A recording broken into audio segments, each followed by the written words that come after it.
Imaginez un monde minuscule, subatomique, gouverné par des lois qui défient notre intuition quotidienne. C'est le royaume de la mécanique quantique, où les particules se comportent comme des ondes et où la certitude cède la place à la probabilité. Dans ce domaine étrange et merveilleux, l'un des concepts les plus intrigants est celui du spin.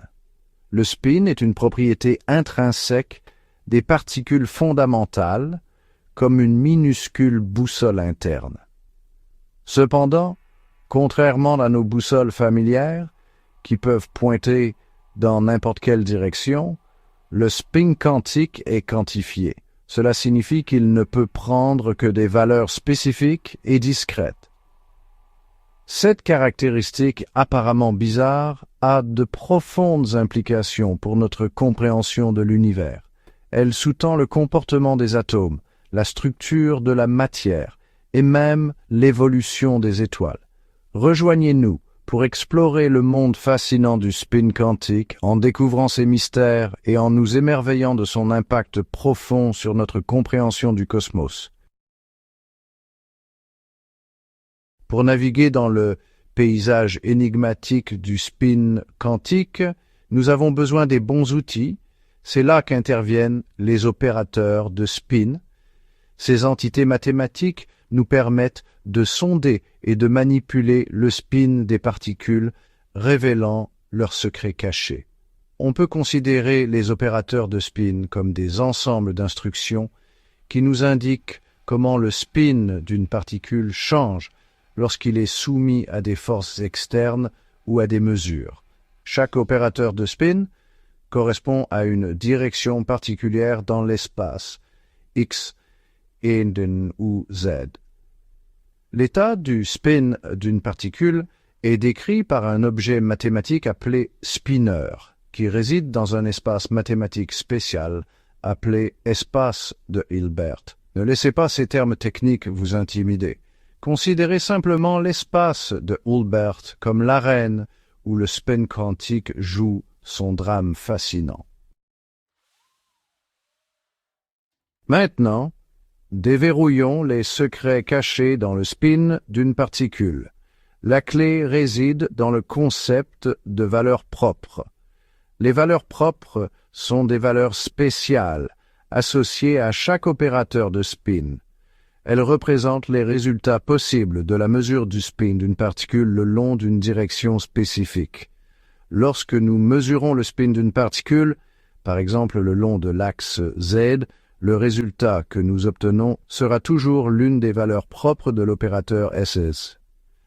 Ces valeurs propres sont quantifiées, ce qui signifie qu'elles ne peuvent prendre que des valeurs discrètes spécifiques. Cette quantification du spin est une caractéristique du monde quantique, qui le distingue du domaine continu de la physique classique. C'est cette nature discrète du spin qui donne naissance aux propriétés uniques des atomes, des molécules et, finalement, de toute la matière. Pour consolider notre compréhension, examinons un exemple spécifique, la particule de spin nr2. Cet élément fondamental de la matière, illustré par les électrons, présente deux états de spin possibles, spin up, souvent noté plus nr2, et spin down, moins nr2. Ces états de spin sont représentés par des objets mathématiques appelés spinners, qui sont commodément exprimés sous forme de colonnes de nombres. L'état spin-up correspond au spinner, 1, 0, tandis que l'état spin-down est représenté par 0, 1. Le comportement des particules de spin 1, 2 est régi par un ensemble de matrices connues sous le nom de matrices de spin de Pauli. Ces matrices encapsulent l'action des opérateurs de spin sur les états spin-up et spin-down, nous permettant de prédire le résultat des mesures de spin. Mesurer le spin d'une particule n'est pas simplement un exercice théorique abstrait. Cela a de profondes implications pour notre compréhension du monde physique et constitue la base de nombreuses applications technologiques. L'une de ces applications est l'imagerie par résonance magnétique, ou IRM, une technique d'imagerie médicale puissante qui repose sur le spin des noyaux atomiques pour générer des images détaillées des organes et des tissus internes. Un autre exemple est la magnétorésistance géante, ou GMR, un phénomène exploité dans les disques durs et autres dispositifs de stockage de données, qui repose sur la diffusion des électrons en fonction de leur spin.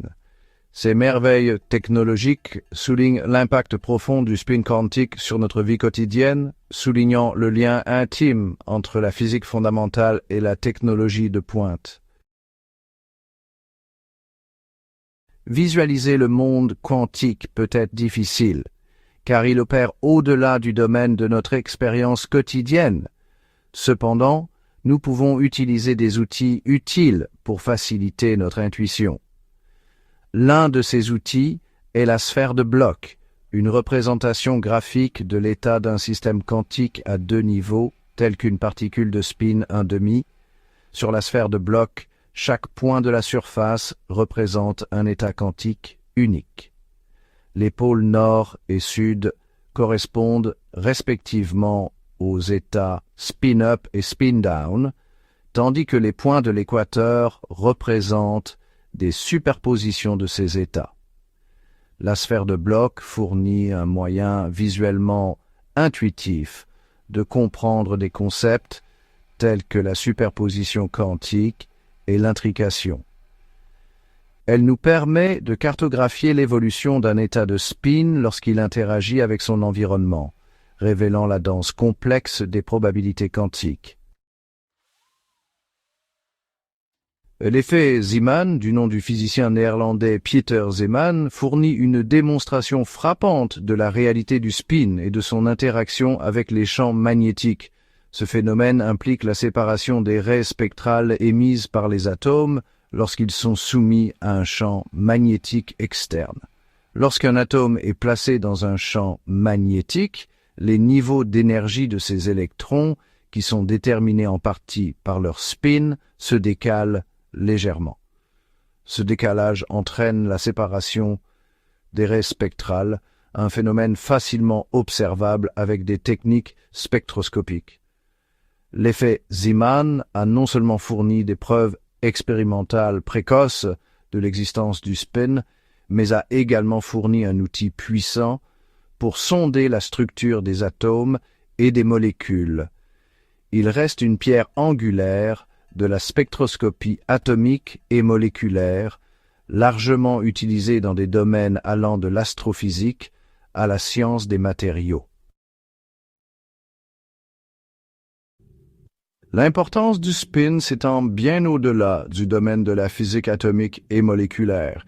Il joue un rôle essentiel dans notre compréhension des constituants fondamentaux de la matière et des forces qui régissent leurs interactions. Dans le modèle standard de la physique des particules, le spin est l'une des caractéristiques déterminantes des particules fondamentales aux côtés de la masse et de la charge. Les fermions, les éléments constitutifs de la matière, ont un spin demi-entier, tandis que les bosons, les porteurs de force, ont un spin entier. Le spin joue également un rôle crucial dans des phénomènes exotiques tels que la superfluidité, où certains fluides présentent une viscosité nulle à des températures extrêmement basses, et la supraconductivité, où les matériaux conduisent l'électricité avec une résistance nulle. Ces propriétés remarquables découlent du comportement collectif des électrons, régis en partie par leur spin. Des plus petites particules subatomiques aux plus grandes structures cosmiques, le concept de spin imprègne le tissu de notre univers. Ce qui a commencé comme une construction théorique apparemment ésotérique est devenu une pierre angulaire de la physique moderne, soutenant notre compréhension de la matière, de l'énergie et des lois mêmes de la nature. L'histoire du spin témoigne de la puissance de la curiosité humaine et de notre soif insatiable de connaissances. C'est un récit d'exploration intellectuelle, d'ingéniosité expérimentale et de la beauté profonde que l'on peut trouver dans les lois les plus fondamentales du cosmos. Alors que nous continuons à sonder les mystères du monde quantique, l'importance durable du spin façonnera notre compréhension de l'univers pour les générations à venir.